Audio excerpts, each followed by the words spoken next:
Sous la présidence de M. Roger Barrot, ministre de l'Environnement, de l'Eau et de l'Assainissement, la Journée mondiale de l'eau célébrée chaque 22 mars est commémorée cette année sous le thème « La préservation des ressources en eau, gage d'une sécurité alimentaire et d'une résilience climatique au Burkina Faso ». Plusieurs activités vont marquer cette célébration. Jeudi 20 mars, panel à 2IE. Vendredi 21 mars, panel et diffusion de films à Aube Nouvelle. Lundi 24 mars, journée portes ouvertes à la DGRE, DGEP et DGIH. Mardi 25 mars, panel et diffusion de films à ESUP Jeunesse. Jeudi 27 mars, lancement officiel des activités de la police de l'eau sur les berges du barrage de Ziga. Population du Burkina Faso et du plateau central, sortons massivement pour faire de cette commémoration une réussite.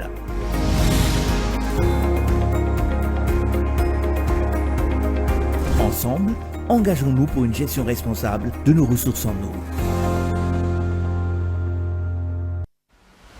Conférence internationale sur le développement CID.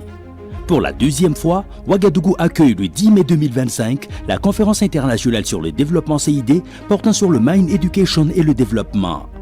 Placée sous le thème « Comment le changement de mentalité peut-il accélérer l'atteinte des objectifs de sécurisation et de développement au Sahel ?» Cette conférence permettra d'outiller les participants sur les techniques de développement endogène et de renforcer en eux un sentiment profond de patriotisme en faveur de la dynamique de développement enclenchée par les pays de l'AES. Orateur principal, Dr Nyung Sam Kim, expert formateur en éducation au changement de mentalité, originaire de la Corée du Sud, pays ayant bâti son développement grâce au concept de Mine Education et qui lui vaut aujourd'hui d'occuper le 10e rang mondial des États. Toutes et tous le 10 mai 2025 à Ouagadougou pour exulter et magnifier une vision du développement centrée sur le capital humain. La conférence internationale sur le développement, une initiative de Racine Group, votre agence panafricaine de communication et développement. Infoline 25 48 32 21 70 29 49 00.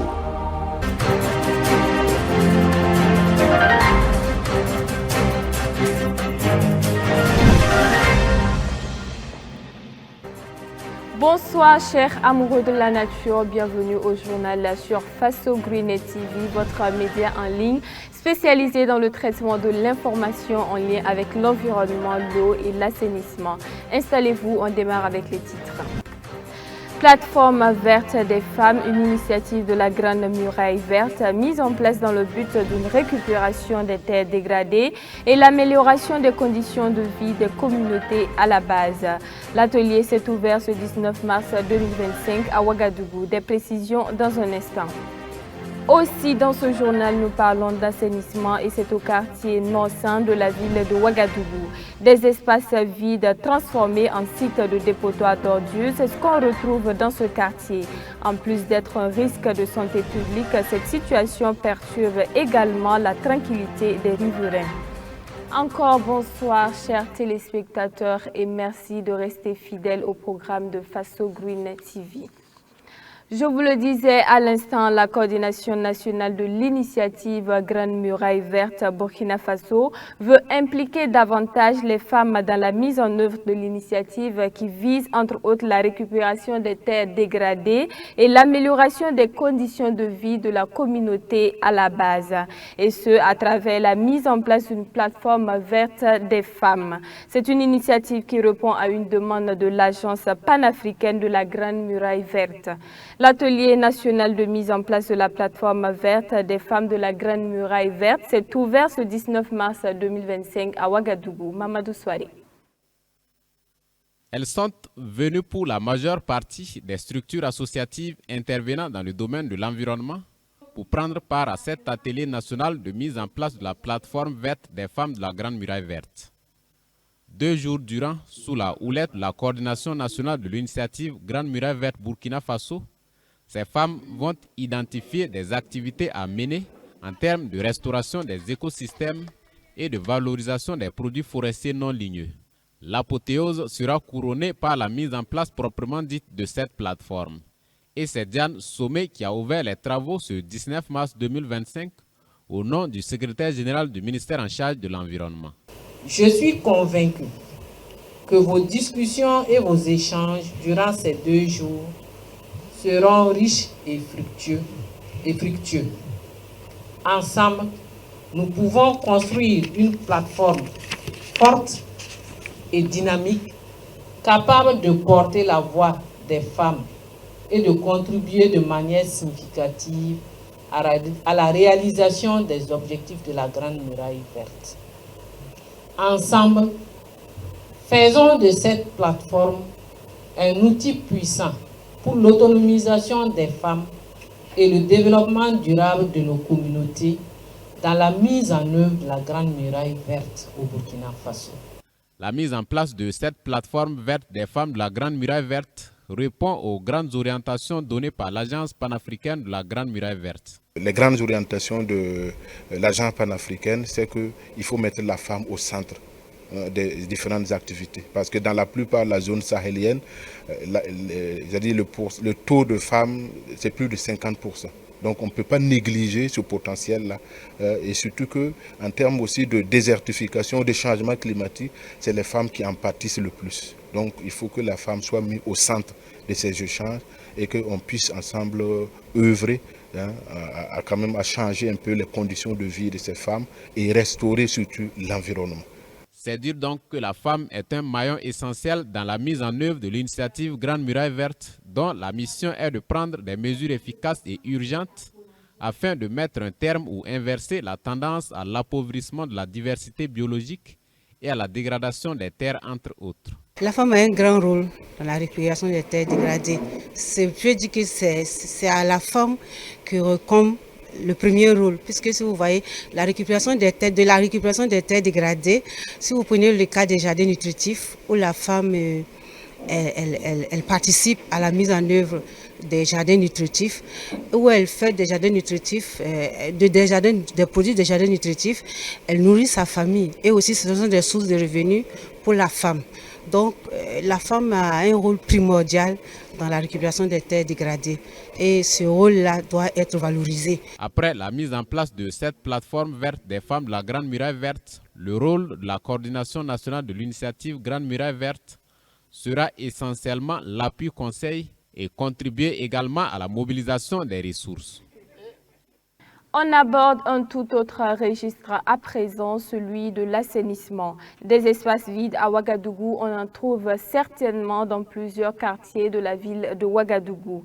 Pourquoi, au lieu d'être transformés en des lieux attractifs, ils servent plutôt de sites de dépotoir d'ordures, s'interrogent certains riverains. Nous avons fait un tour sur un de ces espaces vides situés à Nonsin, dans l'arrondissement 3 de la ville de Ouagadougou. Le point, c'est avec Mamadou Souaré.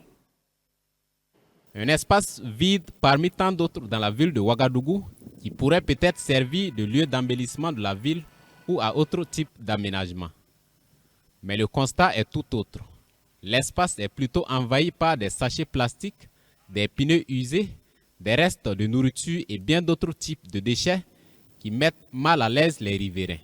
Nous sommes à Nonsin dans l'arrondissement 3 de Ouagadougou. Les déchets prolifèrent et même les rails ne sont pas épargnés sur cet espace vide jouxtant le mur du camp Sangoulé-Lamizana. En tout cas, l'espace vide, ce n'est pas loin du camp. Mais deuxièmement, ce n'est pas loin de nos maisons aussi. Si ça c'était propre, ça nous rend passer comme ça. La nuit, les délinquants profitent de là pour faire des cambriolages de motos et consorts, tout. Et puis, en fait, nos petits enfants même qui sont là, voilà, et les ramassages des ordures là, sont obligés de faire ça. Ça, c'est du banditisme aussi. La maladie et consorts, tout. À chaque fois, surtout la nuit, ils viennent brûler. Quand ils brûlent les gaz là, les fumées là, c'est dans nos quartiers seulement que ça rentre. Si l'espace est vide et non exploité, c'est logique qu'il soit source de problèmes. J'ai grandi dans ce quartier et quand le chemin de fer ne passait pas encore par là, c'était carrément un buisson. Donc les voleurs en profitèrent. Même avec cette situation actuelle, les bandits agressent les passants. Plusieurs fois, nous, on a intervenu pour aider les passants victimes d'agressions. La situation devient encore plus criarde lorsque la saison pluvieuse s'installe. Pendant la saison pluvieuse précédente, l'eau stagnait ici. 2 enfants même y sont restés par noyade. Avant que l'espace ne soit devenu un dépotoir à ciel ouvert, l'eau s'écoulait tranquillement, mais maintenant, ce sont des stagnations. Souvent même, l'eau remonte jusque dans la concession. Amadou Sanfo, qui a son atelier de soudure juste à quelques pas, n'est pas bien entendu étranger à cette situation. En tout cas, ça dérange les voisins, même les riverains, tout là.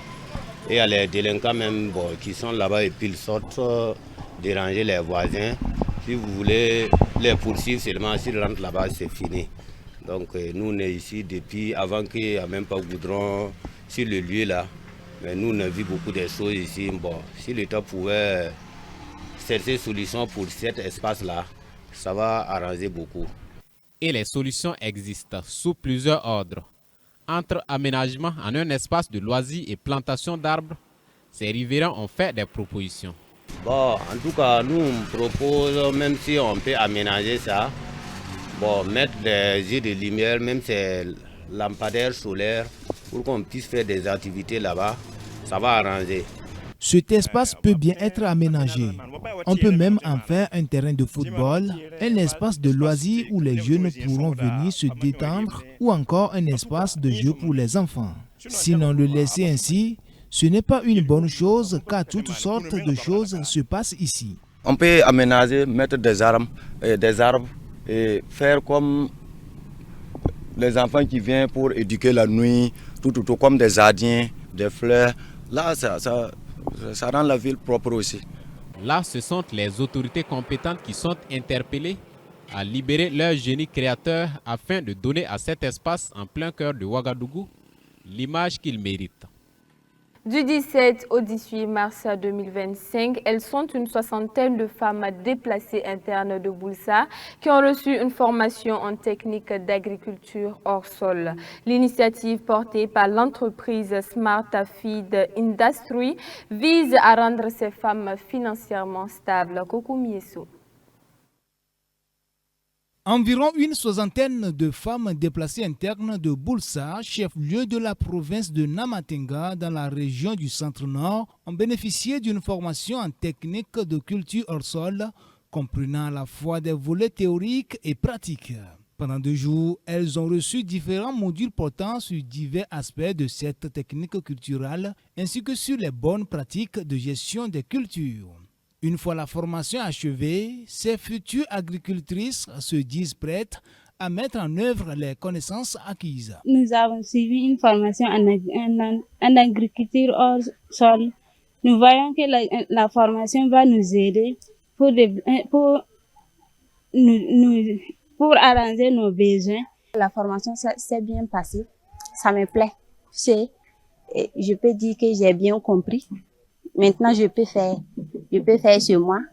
Et on a dit aussi qu'on peut vendre. Nous, en tant que service en charge de la jeunesse et de l'emploi, nous nous en réjouissons énormément, étant donné que c'est une formation, on peut le dire, à un métier également.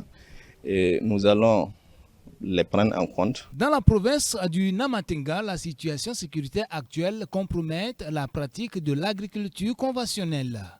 Néanmoins, le directeur provincial en charge de l'agriculture souligne que cette initiative permettra d'exploiter même de petites parcelles pour une agriculture rentable. Je pense que cette initiative est la bienvenue dans notre province. Et comme vous le savez, notre province est dans un contexte particulier, en ce sens qu'il y a beaucoup de personnes déplacées. Et toutes ces personnes déplacées n'ont pas accès à la ressource terre et aussi à la ressource eau comme facteur de production. Donc cette initiative qui vise à outiller des personnes déplacées internes sur l'agriculture hors sol, c'est une bonne initiative. Donc nous ne pouvons que saluer cette initiative et vraiment encourager les initiateurs, et en tout cas à aller de l'avant dans ce sens car beaucoup de personnes sont dans ce besoin. Cette formation est l'initiative de l'entreprise Smart Feed Industry qui considère qu'elle a pleinement tout son sens. À travers cette formation, c'est l'autonomisation de nos femmes, des femmes, des jeunes filles de la région et particulièrement de la province où nous avons commencé. Il faut dire que dans les années passées, particulièrement l'année dernière, nous avons lancé une section en ligne avec la collaboration d'une ONG des femmes et des jeunes filles en Côte d'Ivoire. Et les retours qui nous sont parvenus étaient très satisfaisants. Et ce qui nous a amené à continuer l'initiative sur notre territoire national, c'est-à-dire le Burkina Faso. Smart Feed Industry, une entreprise agro-silvopastorale engagée dans le développement d'un secteur agricole durable et innovant au Burkina Faso, ne compte pas s'arrêter là. Elle ambitionne d'étendre cette initiative dans toutes les régions du Burkina Faso. Fin de ce journal, merci à tous de l'avoir suivi. Rendez-vous demain pour une nouvelle édition. N'oubliez pas, prenez soin de vous, mais surtout prenez soin de la nature. Au revoir.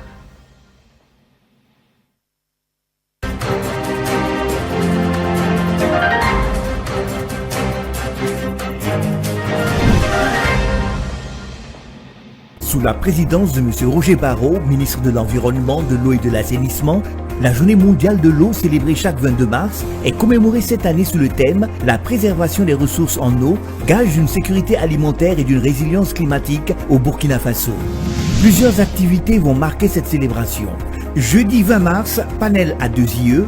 Vendredi 21 mars, panel et diffusion de films à Aube Nouvelle. Lundi 24 mars, journée portes ouvertes à la DGRE, DGEP et DGIH. Mardi 25 mars, panel et diffusion de films à ESUP Jeunesse. Jeudi 27 mars, lancement officiel des activités de la police de l'eau sur les berges du barrage de Ziga. Population du Burkina Faso et du plateau central, sortons massivement pour faire de cette commémoration une réussite.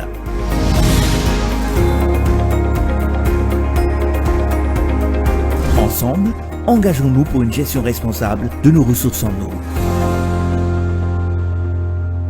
Sous le très haut patronage de son Excellence le capitaine Ibrahim Traoré, président du Faso, chef de l'État, sous la présidence de M. Roger Barrot, ministre de l'Environnement, de l'Eau et de l'Assainissement, les parrainages de M. le ministre de la Sécurité, le commissaire divisionnaire de police Mamadou Sana et de Mme la ministre de l'Action humanitaire et de la Solidarité nationale, le commandant Passo Ndepela Kabré Kaboré, vivait le samedi 22 mars 2025 à partir de 7h30 la cérémonie officielle de sortie des élèves forestiers du contingent spécial 2023 de l'École nationale des eaux et forêts sous le thème Contribution des eaux et forêts à la dynamique de reconquête du territoire national et à la sécurisation des massifs forestiers. Au programme, une prise d'armes suivie de défilés civilo-militaires ainsi que de diverses activités pédagogiques et récréatives. Amis et sympathisants de la nature, faites le déplacement de l'École nationale des eaux et forêts à Denderesso pour découvrir son cadre enchanteur, son environnement atypique, la spécificité et la diversité des compétences qu'elle met au service de la nation.